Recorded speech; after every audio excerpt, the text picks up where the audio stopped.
Okay, you know what, maybe we should...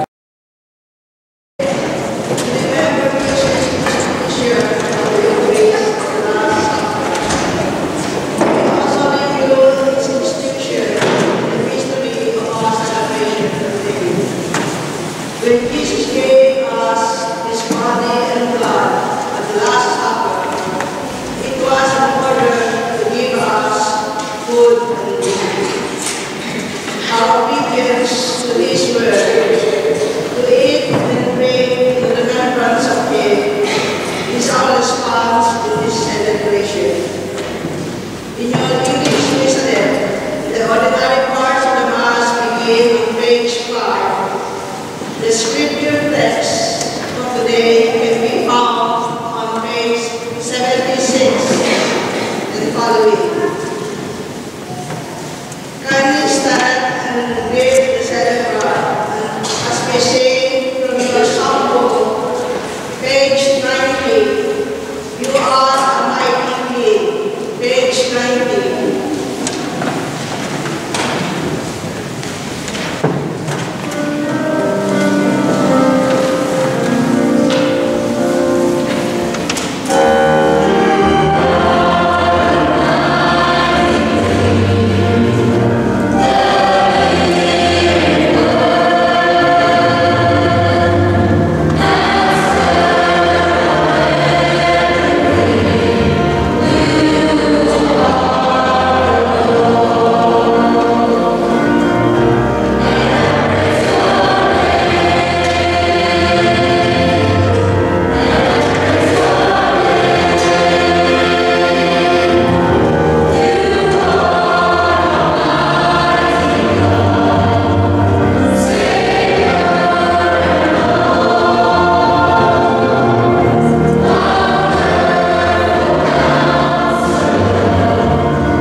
and holy shepherds to share in his sacrificial ministry to God He showed us his example of unity by washing the feet of his disciples and gave the assurance of his peace. He gave them his new command to love one another and finally announced the gift of the Holy Spirit. At the Eucharist tonight, the Gloria is sung as it is a joyful occasion before the gloom of Good Friday. It is indeed a joyful and glorious occasion because on this night our Lord gives us himself and promises to remain with us forever. Keeping these thoughts in our minds, let us recall to mind our sins and failures and ask pardon from God.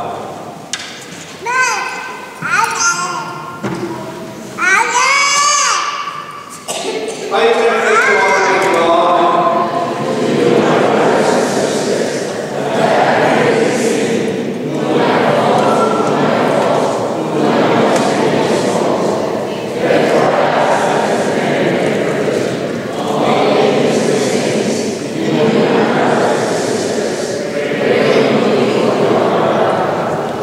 may Almighty God have mercy on us, forgive us our sins, and bring us to everlasting life.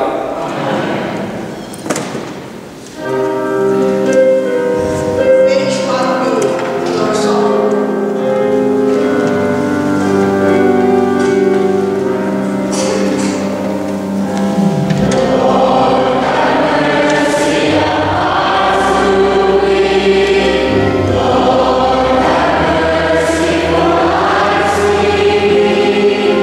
Lord,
reading from the book of Exodus.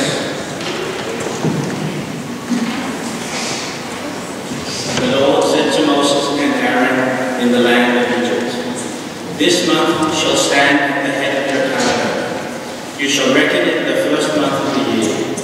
Tell the whole community of Israel, on the 10th of this month, every one of your families must procure for itself a lamb, one apiece for each household. If a family is too small for a whole lamb, it shall join the nearest household in procuring one, and shall share in the lamb, in proportion to the number of persons who partake of it. The lamb must be a year-old male and without blemish. You may take it from either the sheep or the goats.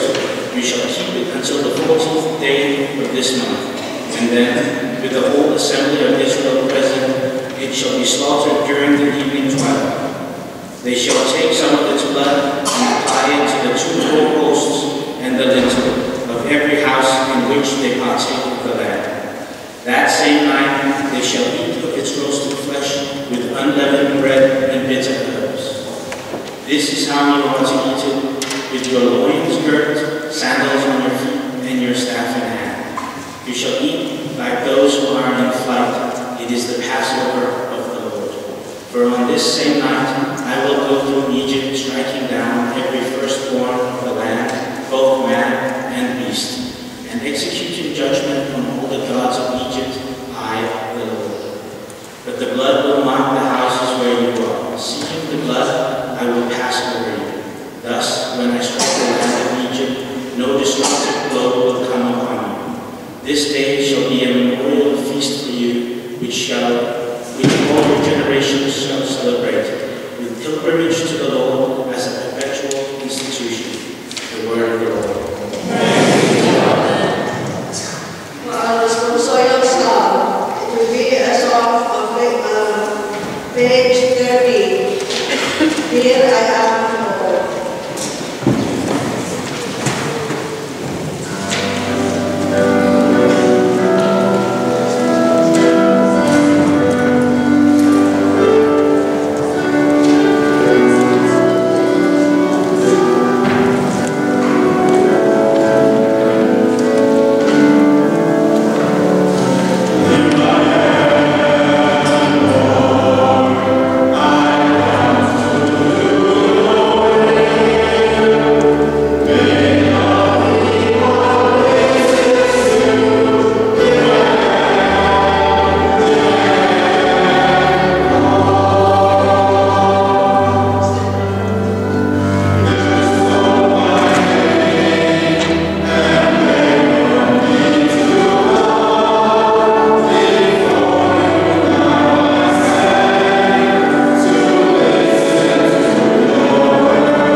eat this bread and drink the cup, we proclaim the death of the Lord till he comes.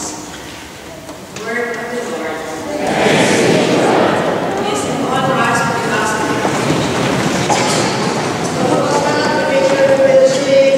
Praise and honor for you. Praise the Lord.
The Lord be with you.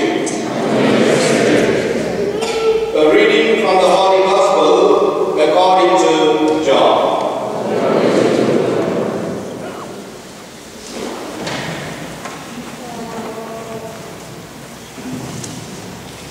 Before the feast of Passover, Jesus knew that his hour had come to pass from this world to the Father. He loved his own in the world, and he loved them to the end. The devil had already induced Judas, son of Simon the Iscariot, to hand him over.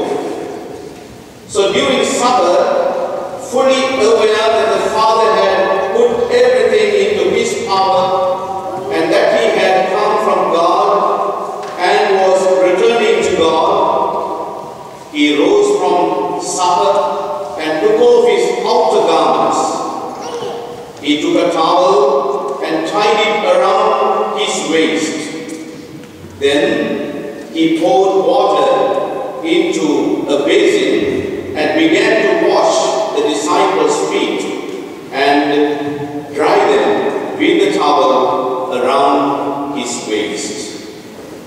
He came to Simon Peter, who said to him, "Master, are you going to wash my feet?" Jesus answered and said to him, "What I am doing you do not understand now, but you will understand later." Peter said to him, "You will never wash my feet." Jesus answered him, "Unless I wash you, you will have no inheritance with me." Simon Peter said to him, "Master, then not only my feet, but my hands and head as well." Jesus said to him, "Whoever has bathed has no need except to have his feet washed, for he is clean all over. So you are clean, but not all." For he knew who would betray him. For this reason he said, "Not all of you are clean." So when he had washed their feet and put his garments back on and reclined at table again, he said to them, "Do you realize what I have done for you? You call me teacher and master, and rightly so, for indeed I am. If I, therefore, the master and teacher, have washed your feet, you ought to wash one another's feet. I have given you a model to follow, so that as I have done for you, you should also The Gospel of the Lord. Please be seated.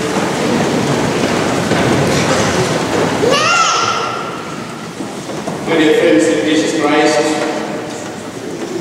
today is the greatest day for all of us, because today we remember three things in the liturgy.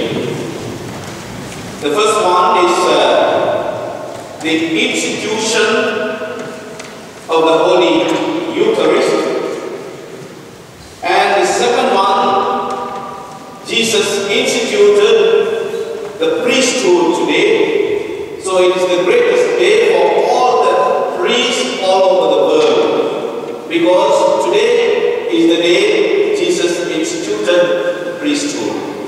And also the third thing, Jesus has given us the greatest commandment to love one another.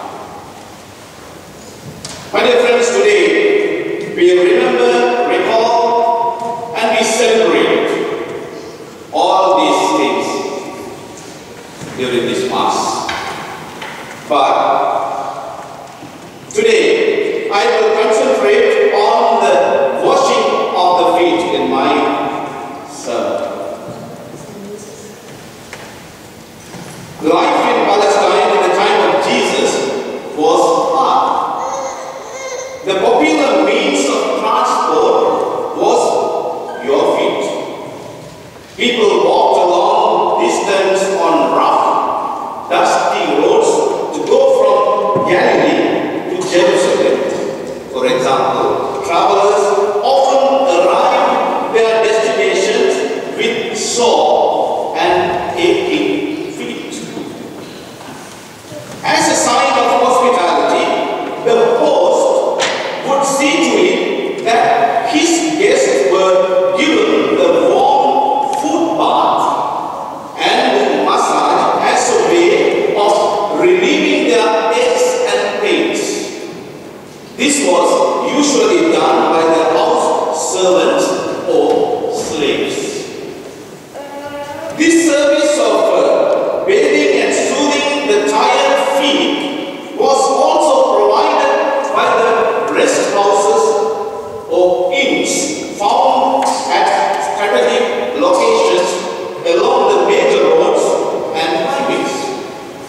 Travelers worn out along the way could go into these rest houses and have food and foot baths.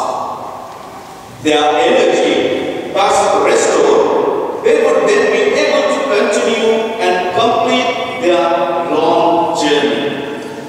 That is how such rest houses along the way got the name restaurants. They restored strength to tired and exhausted travelers on the way. The disciples would have understood Jesus washing their feet in light of this cultural background. And for us, it is appointed to the meaning of the Eucharist we celebrate.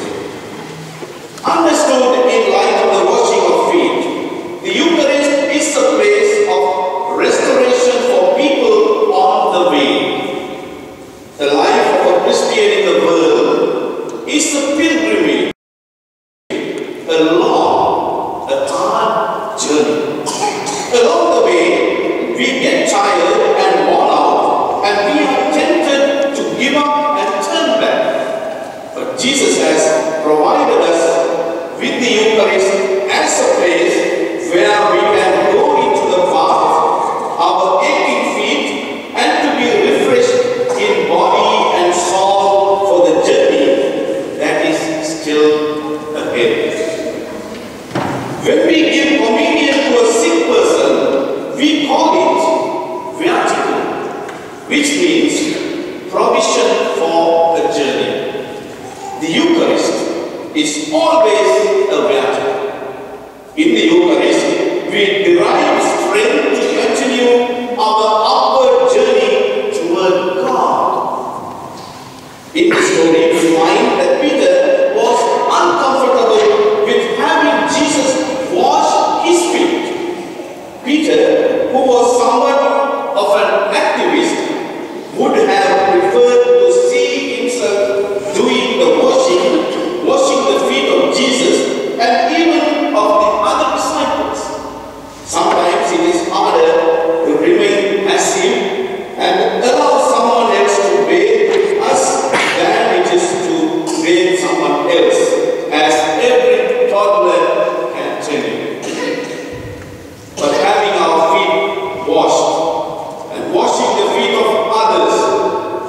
two sides of the coin we call the Christian life.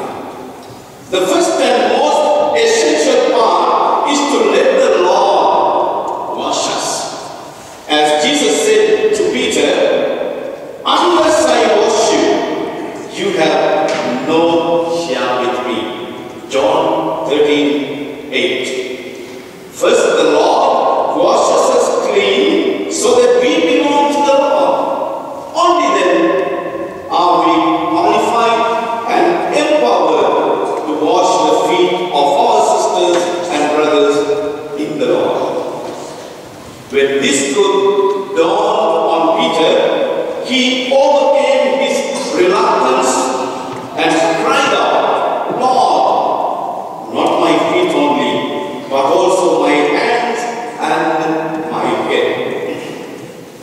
For this to happen, all that the Lord needs from us is simply for us to be there, to present ourselves to Him and to let Him wash us. The other side of the coin, which is equally important, is that after our feet have been washed by the Lord, we must go and wash the feet of others. After Jesus had washed his disciples' feet, he said to them, "Do you know what I have done to you? You call me teacher and Lord, and you are right, for that is what I am. So if I, your Lord and teacher, have washed your feet, you also ought to wash one another's feet. For I have set you an example that you also should do as I have done to you." Jesus establishes a close link between him washing the disciples' feet and the disciples washing the feet of others. If the Eucharist is the place where the Lord washes our feet, daily life is the place where we ought to wash the feet of others. Eucharist leads to life, leads to Eucharist. Through Eucharist, piety must lead to service of others. Jesus, who broke the bread of the Eucharist, also washed the feet of his disciples. We must follow his example, both at the altar of the Eucharist and at the altar of life. My dear friends, we have reflected the washing of the feet by Jesus himself. In our day-to-day life, God is calling us, all the Christians, to be the servants to others. Do we have this heart and mind in our day-to-day life? Ask the Lord to guide us and direct us so that these 3 days will be some meaningful days for all of us. Amen. Dear friends, this is the time to wash the feet of our people also. It is actually a sign and symbol, but then we have understood what is the meaning of washing of the feet. Now I am going to do the washing of the feet, but then you all are welcome to participate in this ceremony. So I would like all the people who are already assigned to come up here so that I can wash.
special service to the Lord.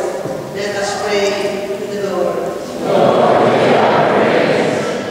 That we may live in fraternal charity, in unity, and in mutual respect for every person. Let us pray to the Lord. That we, the parish family, gathered and united around the table of the Lord, may always remember that it was at this Last Supper that Jesus urged us to serve one another. Let us pray to the Lord. In silence, let us bring before the Lord those who have asked for our prayers and who are in need, and for our own needs and petitions.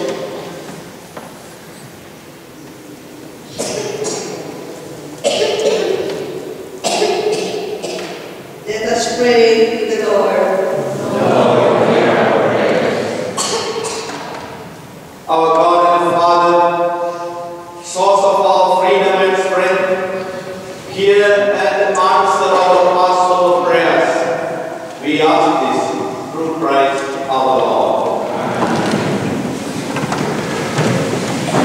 Lord, our holy song, as we wait to bring our gifts to the altar, we will sing from your Miserere, Psalm number 216. Jesus, Jesus, fill us with your love. Song number 216, from your Miserere.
Blessed are you, Lord God of all creation, for through your goodness we have received the bread we offer you. Fruit of the earth and work of human hands, it will become for us the bread of life.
Dear brothers and sisters, that my sacrifice and yours may be acceptable to God, the Almighty Father.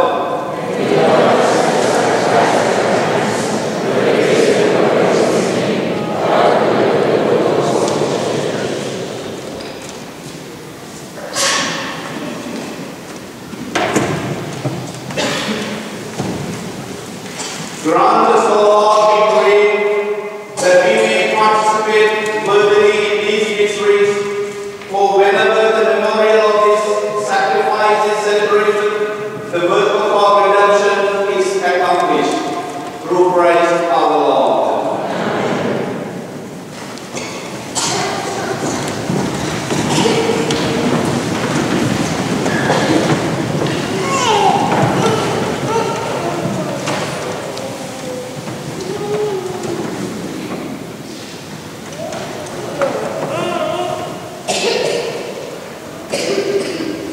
The Lord be with you. Lift up your hearts. Let us give thanks to the Lord our God.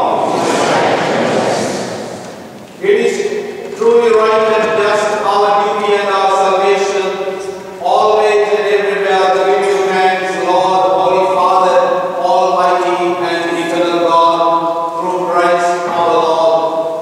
For He is the true and eternal priest, who instituted the pattern of an everlasting sacrifice and was the first to offer himself as the saving victim, commanding us to make this offering as his memorial. As we eat his flesh that was sacrificed for us, we are made strong, and as we drink his blood that was poured out for us, we are washed clean. And so angels and archangels, with thrones and dominions, and with all the hosts and powers of heaven, we sing the hymn of your glory, as without end we acclaim.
To you, therefore, most merciful Father, we make humble prayer and petition through Jesus Christ, your Son, our Lord, that you accept and bless these gifts, these offerings, these holy and unblemished sacrifices, which we offer you, firstly, for your holy Catholic Church. Be pleased to grant the peace to God, unite and govern her throughout the whole world, together with your servant Francis, our Pope, and Cesmo, our Bishop, and all those who hold to the truth and on the Catholic and Apostolic faith. Remember, Lord, your servants and all gathered here, whose faith and devotion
please, O God, we pray to bless, acknowledge, and approve this offering in every respect.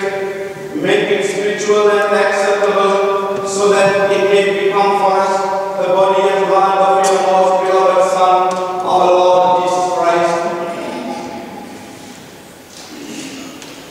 On the day before he was to suffer for our salvation and the salvation of all that is today, he took bread in his holy and venerable hands, and with eyes raised to heaven to you, O God, his almighty Father, giving you thanks, he said the blessing, broke the bread, and gave it to his disciples, saying, "Take this, all of you, and eat of it, for this is my body, which will be given up for you."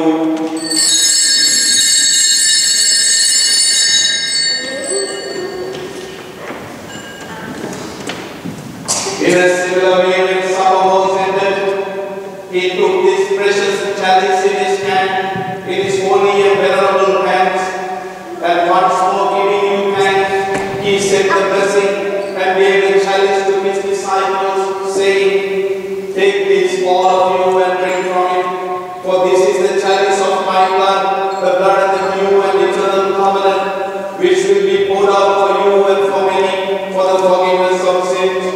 Do this in memory of me."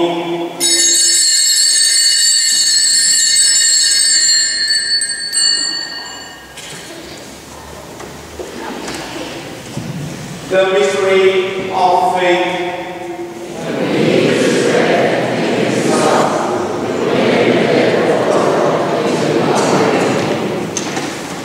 Therefore, Lord, as we celebrate the memorial of the blessed passion and resurrection from the dead and the glorious ascension into heaven of Christ, your Son, our Lord, we, your servants and your holy people, offer to your glorious majesty from the gift that you have given us, this pure victim, this holy victim, this spotless victim, the holy bread of eternal life, and the chalice of everlasting salvation.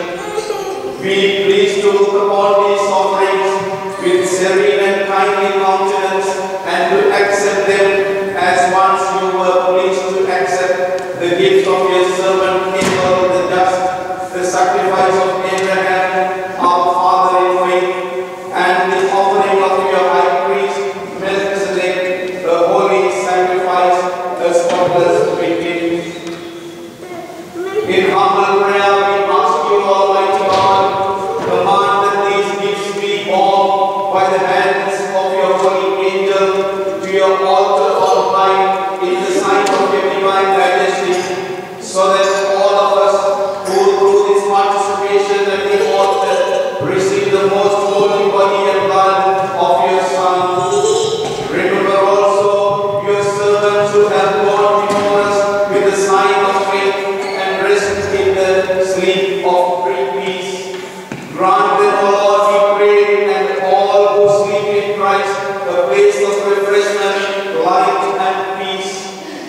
To us also, your servants, who those sinners hope in your abundant mercies, graciously grant some share and fellowship with your holy apostles and martyrs, with John the Baptist, Stephen, Matthias, Barnabas, Ignatius, Alexander, Macedonius, Peter, Felicity, Perpetua, Agatha, and all your saints.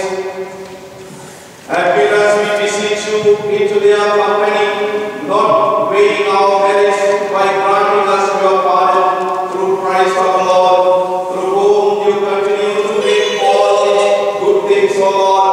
You sanctify them, fill them with life, bless them, and bestow them upon us. Through him, and with him, and in him, O God, Almighty Father, in the unity of the Holy Spirit, all honor and glory is yours forever and ever. Let us pray with confidence to our Father in the words our Savior taught us.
Christ.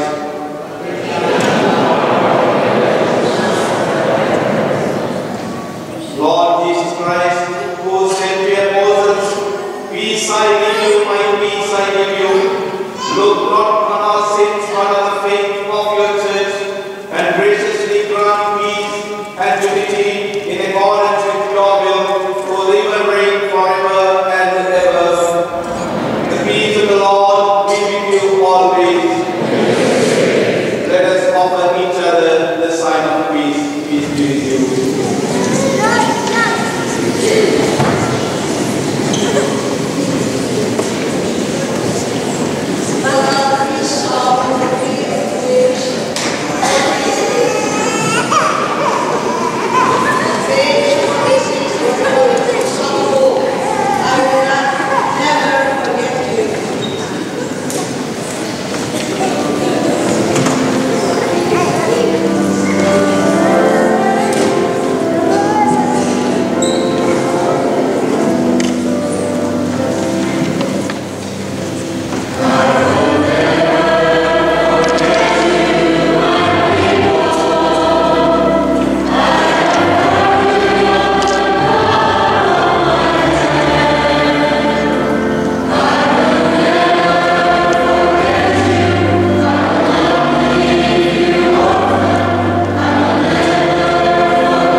Behold the Lamb of God, behold him who takes away the sins of the world. Blessed are those called to the supper of the Lamb. Lord.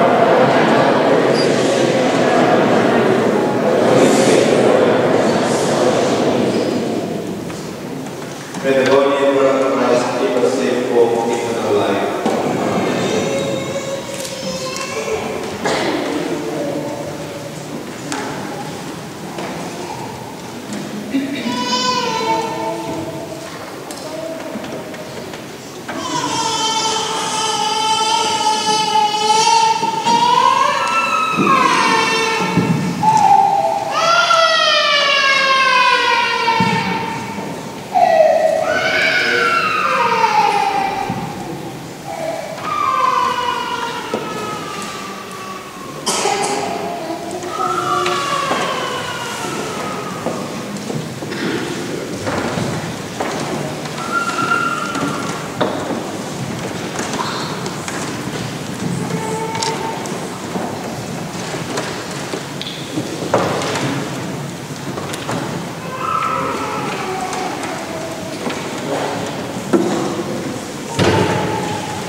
might be reception of the Holy Eucharist, this is the only day of the year in which the Mass is not celebrated, because we remember the death of Jesus. The entire collection tomorrow will be for the Holy Land, that is for the preservation of the churches and places of Christ's life and death, and for the various ministries to the Christians and the poor. For this Saturday, our service begins at 6 p.m. We celebrate with a special blessing of the new fire and Easter candle, the solemn proclamation of the resurrection of Jesus in song and in scripture, and the renewal of our baptismal vows. We conclude with the celebration of the Eucharist. Easter Sunday, our service begins at 6 p.m. The Mass of the resurrection of Jesus and the high point of our Lenten preparation. Tonight, after the service, you may remain for a period of quiet prayer.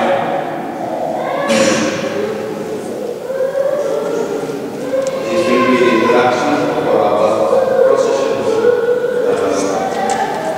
And we will go inside the sacristy and we will reserve, keep the host there.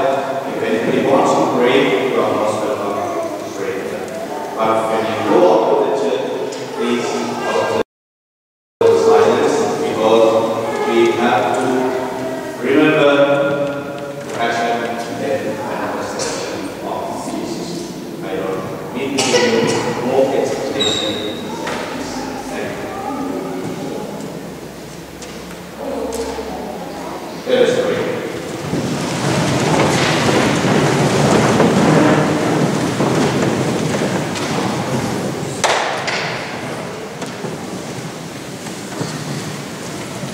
Grant, Almighty God, that just as we are renewed by the supper of your Son in this present age, so when we may enjoy his banquet for all eternity, who lives and reigns forever and ever.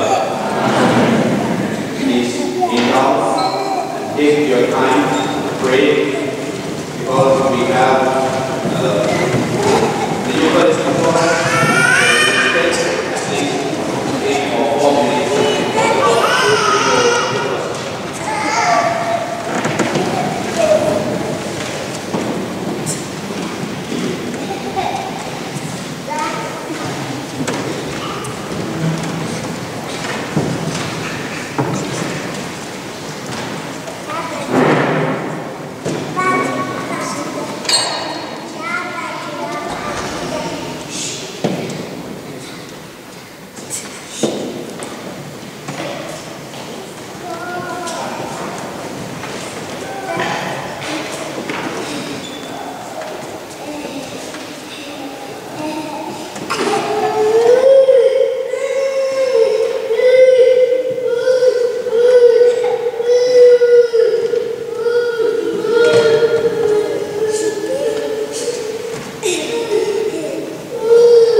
Our Lord in the Eucharist will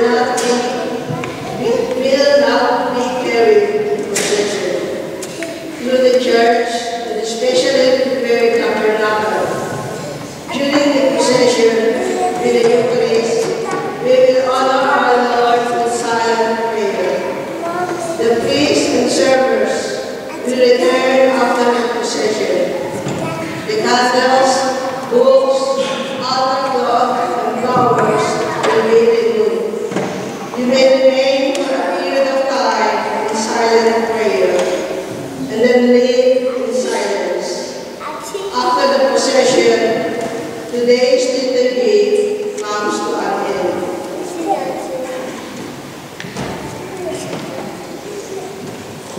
our adoration and praise before the Blessed Sacrament. Please kneel and we will